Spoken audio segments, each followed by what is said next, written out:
Sleep disordered breathing, or commonly known as obstructive sleep apnea, is a fairly common, debilitating, and sometimes life-threatening condition that afflicts a fairly significant fraction of the U.S. population.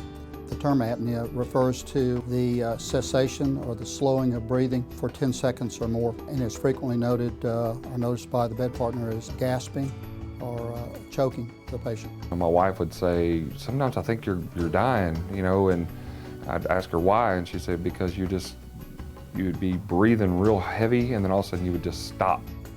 As this airway space narrows, and the most common reason is during sleep, the individual loses muscle tone.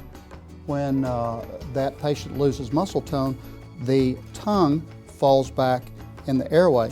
The procedure that I commonly perform, and that was performed on Mr. New, is what is referred to as the tongue and hyoid suspension. The tongue and hyoid suspension utilizes a device that inserts screws in the inner surface of the mandible.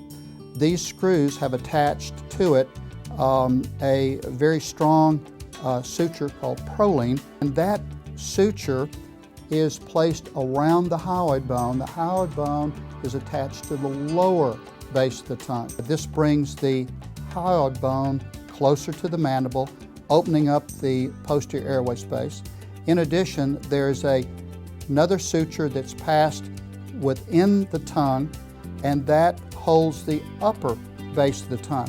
Now it's just, you wake up, you're just refreshed because you have, gotten sleep. I noticed after my surgery, I fish a lot. When I got on a boat, the wind would go through my nose and would just be going down the back of my throat because now that passage is open. And it was just a totally different feel than you ever felt. There was lots of times when I would fish before that I'd be like, I'm just too tired to go. I don't want to mess with it up. Now it's not like that. It's like, if I got a chance, I'm going, even if it's just for a little while.